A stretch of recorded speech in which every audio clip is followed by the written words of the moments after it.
We wanted to take a little bit of time and give you guys an update what we had going on the past couple of months because it's been nuts. I got my crew chief Carlos here with us, and we want to talk about the past couple of months. We did 3 FD events. We did Fuel Fest. We did the O'Reilly Auto Parts Vibe 200 with a whole bunch of really cool people when we were in Utah a couple weeks back. We did private test day with Sean Illingworth. Man, it's been crazy couple of months, but we've been driving quite a bit, which is making me super, super happy. We had some crazy, stupid issues with the cars that we'll go over here in a little bit, but overall, we've been having a whole bunch of fun. So let's jump right into it. We went to Formula Drift Atlanta, round 2. It was a wet one. Went out against my buddy Ryan Turk in the top 16.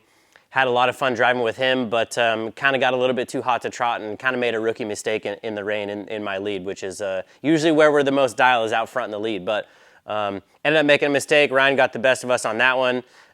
Moving on to Orlando, we had a really good round in Orlando. This issue that we're talking about, we had a small throttle body issue that was kind of starting to show its face in Orlando, but we ended up getting it solved, ran the event. Again, went out to Brandon Sorensen in the 16, gave him a pretty good battle. Probably should have been in one more time, but that's neither here nor there. And then our most recent event was in New Jersey. I absolutely freaking love that track. For whatever reason, like that track and my style of driving really just line up well, which is actually a bummer, which is when our throttle body issue showed its ugly face the worst for sure.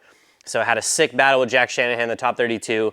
Going in the top 16 with Osbo, was feeling super, super good. Flick in behind him, and my foot goes to the floor on the gas pedal, and car shuts off. I don't understand how these things happen. Would you like me to elaborate? Elaborate, Carlos. That's what I'm here for. So I got this throttle body here that isn't electric. This is mechanical. Not no mo. Not no mo, yeah. So like as you were saying in Orlando, right before Orlando actually, we were at Rad Dan's shop, and we actually had Rad Dan drive our car, and the throttle body went offline while he was driving it in his lot, which was a first for us. Crazy. So, that's never happened before. Not once ever have we ever lost sync with the throttle body and the pedal in this car. So Dan jumps in it, boom, throttle shuts off. And I'm like, oh my God, like, what are the chances of that? Yeah. Why does that have to happen when Rad Dan drives it? And Dan was like, did I break it? He was stressed out. Anyway.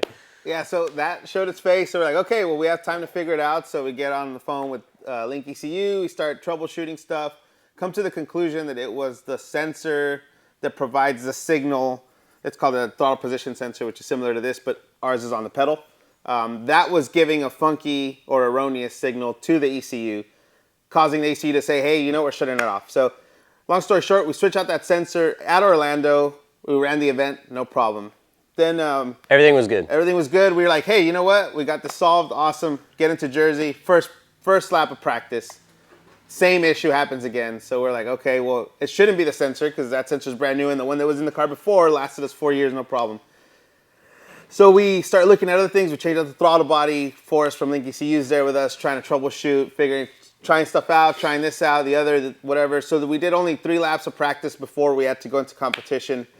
Last kind of Hail Marys, we changed that same sensor out again because we're like, you know what, let's just do it. Change the sensor out. Luckily, it gave us 2 laps against Jack Shanahan when it counted the most, so we got out of top 32, which is awesome. And we start checking the logs, Forrest and I, and we kind of noticed like, hey, this still isn't right. We could see some throttle signatures were off, so we're like, hey, we're not out of the woods, but we'll take it. We got to just keep running with it. We didn't have another sensor. We just had to go at it. So then we go into top 16 with Osbo, and sure enough, same thing happened again.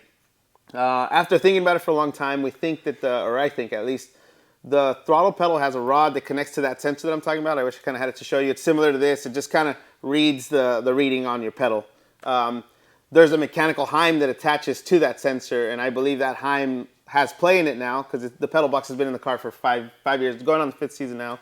And when on full rev limiter, the rod was shaking too much, and that was causing an erroneous signal to the ECU. So that was telling the ECU to shut off, or not shut off, but the throttle shut off. And long story short, it's not going to happen anymore because now we have a mechanical throttle body which attaches to a cable here that'll go directly to Dylan's pedal, and that, I mean, there's as long as Dylan's ankle is still working, we'll have a throttle. So and what's funny about this whole thing is like this pedal has kind of been something that I have not really been in love with over the past couple of years as I continue to progress as a driver.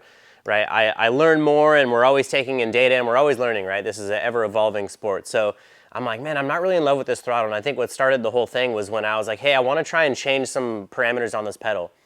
and we changed some parameters on the pedal, and I jump in the car and I'm like, whoa, it revs way snappier. It feels way better. I was stoked. And then that's when it started to really show its ugly face with those issues. So, and what's funny about this whole thing is I drove Rad Dan's car a couple years ago at the GT Radial Tire Days in South Carolina.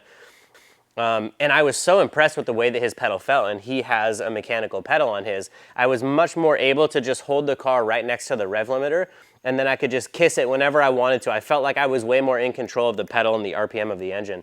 So I always kind of had that in the back of my head, and that's what I was chasing when we originally wanted to make those the electric throttle body changes.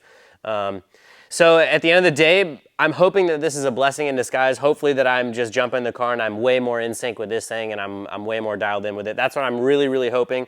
But at the end of the day, we just can't be having these issues. And to have to go out to Osbo like that was super unfortunate, because both of the times that I did a lead lap in practice in New Jersey, I was leading Osbo. So I flick into the first turn, transition to the second turn, and he's trying to push my door and he gets some practice. Boom, my pedal goes dead. Boom, he hits me from the back, both times. So I felt super bad for Osbo for essentially crashing his car twice that weekend because of this throttle issue. And in the heat of battle, he's gonna be pushing super hard. He's expecting me to be fast and on the throttle. And it just doesn't make sense with that track. We have concrete walls lining the whole track. So if I were to do it again in front of him, we could potentially total both of our cars, which just straight up would not be fair to him. And the chances of it happening on the next lap were very, very high. So we had to bow out, which sucked. Osbo sent me a message and was like, hey, I feel for you. It sucks, man, but it's motorsport. So at the end of the day, we're onward and upward. Huge thanks to our buddy Stanceworks Mike for getting us a custom throttle body flange made. I dropped this throttle body off and I was like, hey, I need a flange that I can burn onto the manifold. So he has his little CNC machine. He CNC'd us custom this flange. So we're gonna fly to New Jersey tomorrow, where the car and truck and trailer at. I'm gonna cut the flange off. We're gonna put this throttle body on there, and we're gonna put an idle air control valve on it so I can still have my high idle.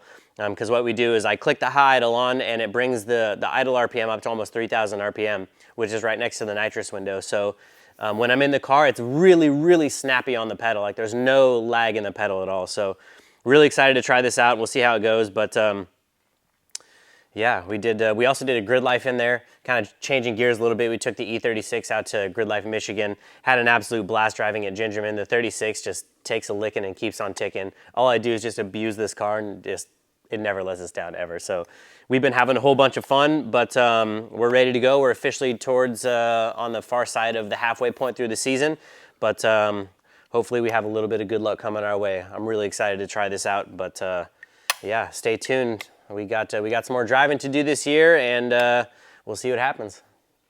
Before we go, I wanted to mention one thing about this oil right here. This is the oil, the XPR 550 Row Purple, that we run in all of our cars. So in the Turbo M50 E36 behind me, in the 1,000 of the wheels horsepower 2JZ FD E46, this stuff is the real deal. To be honest with you, we ran, after we took the oil cooler off of our car, which sounds crazy for a race car, we took the oil cooler off of our car last year because we were seeing a little bit of pressure anomalies, and we took that oil cooler off, and man, we could not believe when we took the engine apart after last year. Full 8 rounds of abuse, 1,000 horsepower of the wheels, a whole bunch of nitrous, tens of thousands of hits off the rev limiter, fun days, dyno days, practice days, everything in between. We flipped that motor over, took the rod caps off, and I could not believe how perfect the bearings looked. Something I've never seen before. Like, before we took the oil cooler off, we would see a little bit of wear on the bearings. We're like, okay, how could you be mad at it? 1,000 horsepower to the wheels, 8,500 RPM on a wet sump, bone stock oil system. This year, after taking that oil cooler off, man, it just goes to impress me even more, this XPR oil. This stuff is the real deal. And same thing with the E36. All I do is just bash that thing off the rev limiter time and time again, get the oil temp super hot, and this motor has been running absolutely perfect for multiple years now. So I truly believe in this stuff. The XPR 550 is the jam, I promise you. So the thing is, everybody asks me where you can get this because you can't usually find it on the shelf in stock at O'Reilly Auto Parts. But the cool thing about it is... Yeah, so the thing is, it's funny, a lot of teams actually ask me, like, I can only see, there's only 2050 on the shelves, and they end up buying the 2050, but we believe in the 550. 2050, I'm sure, is fine for some engines, but for us, the 550 is a jam. And what you do is you literally go into any O'Reilly, or you can do it at your computer. Ask them for this, XPR 550. They'll have it there the next day. They don't have it on the shelf, but they can order it for you and bring it in. So get this stuff. That's what we run. And I always feel for the people because they're like, well, I can't get it. And it's like, you can. You just need to go and ask for it. Or again, just go online and get it on. It'll get shipped to your door, like, which is super convenient. You get your filter. It'll be the next day. Thanks for watching. Follow along for more, and we'll see you at the track.